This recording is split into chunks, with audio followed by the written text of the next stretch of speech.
তোমাদের দাবি অনুযায়ী আইন অনুসারে তোমার বাবার সম্পত্তি তোমরা যে যেটুকু পাবা তার একটা সুষ্ঠু বন্টন করা হয়েছে।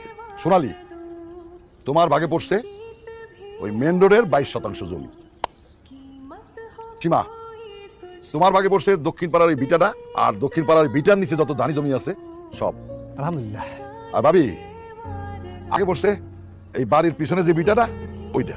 আর সুমন, তোমার ভাগে পড়ছে হচ্ছে পূর্ব পাড়ার যত ধানি জমি আছে, আর মূল বিটার 25% যে বিটাটা আছে এই বিটাটা এটা সুমনের। এখন এই হচ্ছে বন্টন। তোমরা খুশি তো এই বন্টনে? আর একটা কথা আছে, মানে আননে যে বাগাবাড়িটা করছেন আন অনুযায়ী ইয়ার হরে আঙ্গার কোনো কথা থাকনি, কোনো মতভেদ থাকতেই হারে না। হ্যাঁ কি এখন আমার কোনো মতভেদ আসেনি। আমি তো এটা সহায় সম্পত্তি শ্বশুরের সহায় সম্পত্তি আমি চাই, আমি কিছু চাইছি না। সেটা হ্যাঁ হ্যাঁ সেরম চাই, সেরম পাইছে, খুশি আছি তো, সঠিক বিচার হয়েছে। আমরা খুশি, আমরা খুশি। আমিও খুশি। আমার ভবিষ্যতের জন্য ভিটা বাড়ি দরকার ছিল।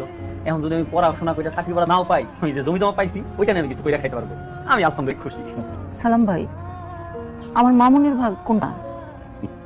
ভাবি, মা বাকটা আছে, মামুন একটা জায়গা চায় নিছে, সেই জায়গাটা আর যা কিছু আছে মামুন বলছে সেগুলি সব ভাই বোনদের মধ্যে বন্টন করে দিত।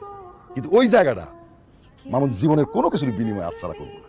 এই মিয়ান এটা কি কইল? আন হইলেন আমিন সাহেব, আপনি আইনের লোক, আপনি যা জমি জমা আছে সব ইয়ানের মধ্যে রাখবেন। আঙ্গুরে দিয়ে নো, আমাকে এই জমি আঙ্গুরে দিলেন না, অথচ ভাগ বাটোয়ারা করে দিলেন। এত দামি জমি হাতে রাখি দিছে, এটা কেন হইব? কি ব্যাপার? আপনি জুত করে বলেছেন কেন? শুনতেছেন কি লে? জমি একটা রাখি দিছে, সেটা দামি জমি, সেটা কি বুঝতেছেন না আপনি? ওই আমি কি দেখো এটা কোনো বিচার হলো? দামি জমি আমরা জানি না, যাবার জমি ছিল এই বিচার ডিসপিউট সেটা মানতাম না। এই বাড়ির একটা দাম মানি আমার ভেটো দিত না। কে মা একটা কথা কোন না কেন? কথা কোন না কেন? আমার বাপের আর অন্য কোন জায়গায় জমি ছিল কই? তুমি তো আমাদেরকে এতদিন বলো নাই যে আমার বাপের আর অন্য কোন জায়গায় জমি ছিল? যা জমি জায়গা ছিল সমস্ত কিছু আমিন সাহেবের সাথে এই জায়গায় ভাগাভাগি হবে। কেন আমরা তাদের ছেলে মেয়ে না? মামুন কি তার ভালো জায়গাটা সবচেয়ে বেশি কাছে নিয়ে রাখবে? কেন সীমা কথা কও? হ্যাঁ আমিও মানি না, ভাইজানের বাপের মতো দেখছিলাম, হ্যাঙ্গুলা কোনো ধোকা দিল। আমার চুপ করে দাও না, কই আমার জমিটা গুনা নষ্ট। আমার কথা কও। মা দেখলা তো, কইছিলাম না আমার বাপটা মারা যাওয়ার পরে আমার আর এই পিছে কেউ নাই। দেখলা তো মামুন ভাই কি কামটা করলো। এখন বুঝছো তো আমি সেদিন কইলাম, কেন কইছিলাম যে আমি এতিম? কথা কও না কেন আম্মা? ওই তো অভিশাপ আমাদের সামনে। সালাম ভাই, আমার জানা মতে তো ওর বাপের আর কোনো সম্পত্তি নাই, তাহলে মামুন কোন জমিটা রাখছে ওদেরকে একটু জানা। ও জানি না। মামুন কোন জমিটা নিচে শুনতে চান? তোমরা শুনতে চাও? ভাবি, মা বাড়ি যেখানে কবর দিছি না তার পাশে আপনার কবরের জমি রাখা আছে।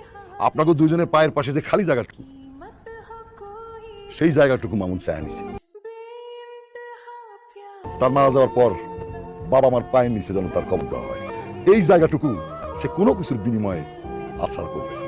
হায় রে ভাই বোন, হায় রে রক্তের বন্ধন।